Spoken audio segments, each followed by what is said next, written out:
Եթե այգին եւ լեռը խորհրդանշում են հայերի բնական եւ մշակութային միջավայրը եւ խտացված ձևով արտացոլում են այն, ապա տաճարը որպես հայ ինքնության խորհրդանշան նախ եւ առաջ արտացոլում է հայերի հոգեվոր կյանքը եւ հոգեվոր ներաշխարհը։ Տաճարը որպես ազգային խորհրդանիշ այն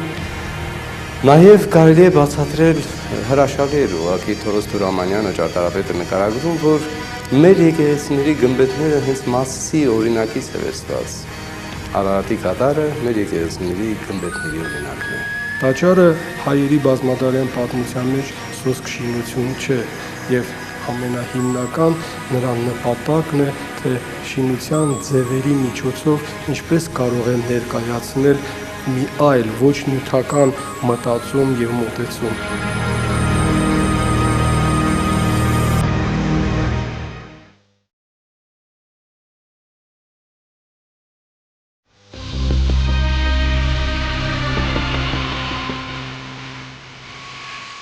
Տաճարի մասին խոսելիս հարկ է նկատի ունենալ սրբազան տարածքի կազմակերպման երկու սկզբունքային մոտեցում, որը հայկական լեռնաշխարհում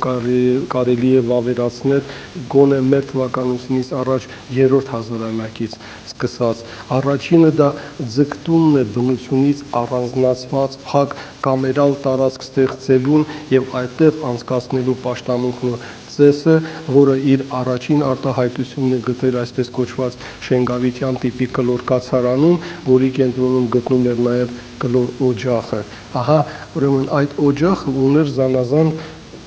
կենդանակերպ, մարդակերպ ելուստներ, զանազան փոսիկներ, որտեղ կարելի էր հեղուկներ լցնել, ինչ որ ամաններ դնել, եւ իր ամբողջ ահա այդ նախշերով, այդ ելուստներով նա խորհրդանշում էր այն կյանքը, որը ընթանում էր ուրեմն այդ ժամանակաշրջանի ուրեմն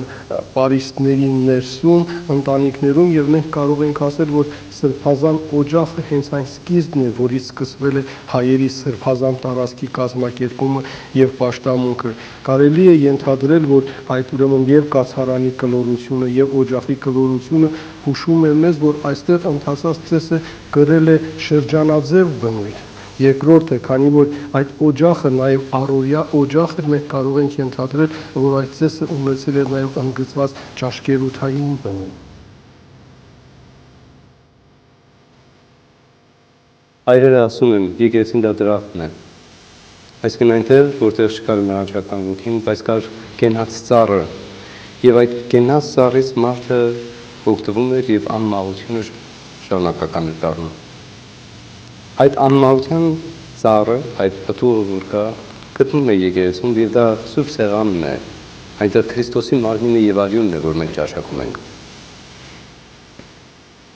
Երկրորդ մոտեցումը, որը վավերացվել է Մոխրաբլուրում, դա բացօթյա հարթակն է, որի կենտրոնում կանգնեցված է սյունը։ Այսինքն ինչ ենք մենք տեսնում։ Մի դեպքում ձգտում անջատվել բնությունից, ստեղծել փակ տարածք, որտեղ բնականաբար ծեսը պետք է կրել կամերալ, շատ քիչ մարդիկ ներառող բնույթ, եւ երկրորդ դեպքում ընդհակառակը բաց տարածքներում, հրապարակներում ուրեմն սյուների կանգնեցում, որը ձգտում է արդեն սրբազանցնել ողջ տարածքը եւ նման ծիսակատարություններին մասնակցել կարող էին արդեն ասենք ավելի մեծ քանակությամբ մարդիկ ներառյալ մինչեւ համայնքը։ Հետագայում ահա այս երկու ուրեմն սկզբունքների զարգացումը մի դեպքում հանգեցնում է տաճարին որպես փակ մի տարածք, իսկ երկրորդ դեպքում ասենք հանգեցնում է ուրեմն բացօթյա ուղղաձիգ կոթողին, որը ասենք հայկական լեռնաշխարհում ունեցել է բազմաթիվ տիպեր, ձևեր, ընդհուպ մինչև ասենք միջնադարյան քրիստոնեական խաչքարը։ Պետք է ասել, որ ահա ուրեմն օջախային այս բնույթը բավականաչափ երկար պահպանվել է նաև մեր թվականությունից առաջ 2-րդ հազարամյակի արդեն առանձնացված տաճարների։ Մենք այդ տաճարների օրինակներ ունենք եւ Մեծամորում եւ Դվինում եւ ինչ ենք տեսնում, որ արդեն օջախը ներառվում է ավելի բարդ ուրեմն կառույցի մեջ, ասենք օջախը այդ զոհասեղանային համալիրի առաջին աստիճանն է, հետո գալիս են զանազան ուղղաձիգ ստելաներ, բայց հետաքրքիր է, որ այդ ստելաների մեջ նորից զանազան փորվածքներ կան, ինչ որ հեղիներ լցնելու, այդ տաճարի պարտադիր ուրեմն բաղկացուցիչներն են կազմում զանազան տիպի կաթսանները, սափորները, անոթները, նույնիսկ կա հատուկ զոհասեղան զոհը մատուցելու համար, այսինքն նորից շեշտադրվում է այդ սրբարանների օջախային, խոհանոցային, ճաշկերութային բնույթը։ Եվ այս տեսակետից ուրեմն հարկ է նշել, որ նույնիսկ քրիստոնեության մուտքից հետո օջախը նորից հանդիսանում էր հայկական տան ամենամեծ սրբությունը։ Շատ հետաքրքիր է, որ այն գյուղերում, որտեղ եկեղեցի չկար, կամ քահանա չկար, եկեղեցական շատ ծիսակատարություններ, ասենք կնունքը, պսակը կատարում էր հենց օջախի վրա։ Սա ցույց է տալիս, թե երրորդ հազարամյակից սկսած օջախային պաշտամունքը, որպես տաճարի ձևավորման համալիրում ինչպիսի կարևոր դեր է խաղացել, եւ հայերը ինչքան երկար են հետևել այդ պաշտամունքի։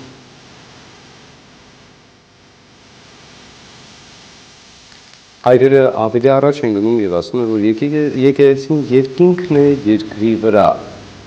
Երկինք ինչ է դա Աստղեր, լուսին, արև, իհարկե։ Սա արտաքինն է, որ մենք տեսնում ենք, հոգևոր երկինքը դա Տիրոջ գահն է, հրեշտակած դասերը, 9 դաս հրեշտակներ, որոնք փառաբանում են անընդհատ Տիրոջը, սուրբ զորությունների Տեր, եւ այդ փառաբանության մեջ Տերը իր ճառագայթներն է տալիս հրեշտակած դասերն ամեն մեկին եւ այն հասնում է մինչեւ մարդկությանը, մինչեւ երկիր։ Եվ այս տեսակետից ահա սրբազան տարածքի կազմակերպման մի այլ ձև ենք տեսնում ուրարտական մշակույթում։ Ուրարտական տաճարները ի տարբերություն նախկին բոլոր տաճարների այլևս օջախ չունեն, ինչու ցույցում է, որ ակնհայտորեն դրանք մի այլ մշակութային եւ քաղաքակրթական երևույթ են։ Ուրարտական տաճարները, որոնք շատ են նմանում նաեւ ուրարտական պալատներին, ունեն այսպիսի մի առանձնահատկություն։ Տաճարի ներսում գտնվում է հուժկու պատերով մի խուց կամ մի աշտարակ, հենց տաճարի ներսում, որը ենթադրում է, որ այդտեղ է գտնվում աստվածային զորությունը։ Եվ սովորաբար այդ հաստ պատերը, որ շատ հաճախ նման են միջագետյան զիկուրատների, ցույցում են Աստծո որոշակիորեն ավելի մեծ առանձնացվածությունը։ Հետաքրքիր է, որ ուրարտական մի շարք տաճարներ կոչվում են ուրեմն այս կամ այն Աստծո դռներ, եւ հատկապես շատ էին տարածված այսպես կոչված խալդի դռներ կոչվող տաճարները, որը ոչ թե ցույցում էր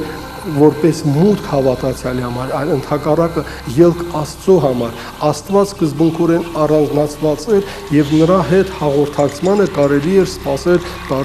տարիներ շարունակ։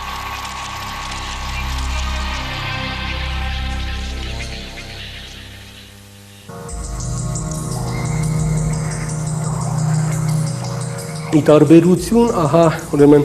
հեթանոսական այս տիպի տաճարների, որոնք ուրեմն